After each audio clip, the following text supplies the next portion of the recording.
भगवान आपसे खुश हैं तो जीवन में ऐसे संकेत अवश्य देते हैं। मनुष्य अक्सर पूछता है, भगवान मुझसे प्रसन्न है या नहीं? क्या मेरी प्रार्थनाएं सुनी जा रही हैं? क्या मेरी साधना व्यर्थ तो नहीं जा रही? पर सुनिए, भगवान सीधे आकर ये नहीं कहते कि मैं तुमसे खुश हूं। वे संकेत देते हैं, सूक्ष्म, गहरे, जीवन को भीतर से बदल देने वाले संकेत। जो इन संकेतों को पहचान लेता है वह शिकायत करना छोड़ देता है। वह समझ जाता है मेरे जीवन में जो घट रहा है वह अनुग्रह है। पहला संकेत, भीतर वैराग्य जागने लगता है। जब भगवान प्रसन्न होते हैं तो सबसे पहले वे आपके भीतर से आसक्ति हटाने लगते हैं।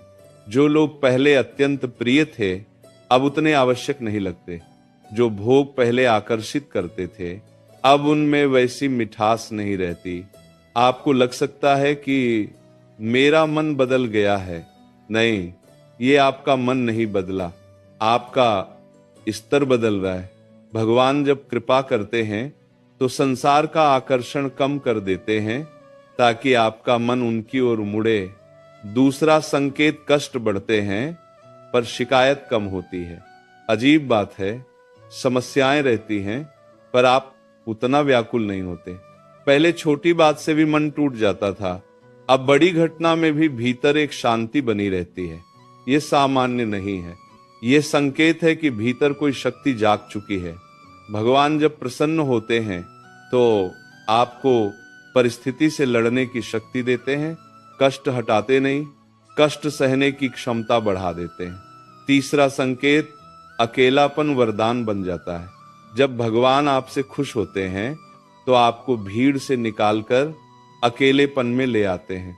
पहले आप लोगों में सुख खोजते थे, अब एकांत में शांति मिलने लगती है। ये बहुत बड़ा संकेत है, क्योंकि भगवान शोर में नहीं, मौन में मिलते हैं। जिस दिन अकेलापन बोझ न लगे, समझ लीजिए आपके भीतर ईश्वर की उपस्थिति बढ़ रही है। चौथा संकेत, भीतर अपराध बोध जागता है। जब भगवान प्रसन्न होते हैं तो वे आपकी अंतरात्मा को जगा देते हैं। यदि आप कुछ गलत सोचते हैं तो भीतर से तुरंत आवाज आती है, ये उचित नहीं। पहले जो बात सामान्य लगती थी अब वही चुभने लगती है। ये संकेत है कि आपकी चेतना शुद्ध हो रही है। जिसे अपने दोष दिखाई देने लगे, समझिए उस पर ईश्वर की दृष्टि है। पांचवा संकेत, सेवा और नाम में रुचि। भगवान प्रसन्न हो तो आपको उनका स्मरण अच्छा लगने लगता है, नाम जप में रस आने लगता है, सत्संग सुनने का मन करता है, सेवा करने की प्रेरणा उठती है। ये मजबूरी नहीं होती, ये भीतर से उठी पुकार होती है। जहां नाम में आनंद आने लगे वही समझिए भगवान निकट हैं। छठा संकेत, अपमान सहने की शक्ति। ये बड़ा गूढ़ संकेत है। जब कोई आपको अपमानित करे और भीतर से बदले की आग न उठे बल्कि एक शांत भाव बना रहे, तो ये साधारण बात नहीं है।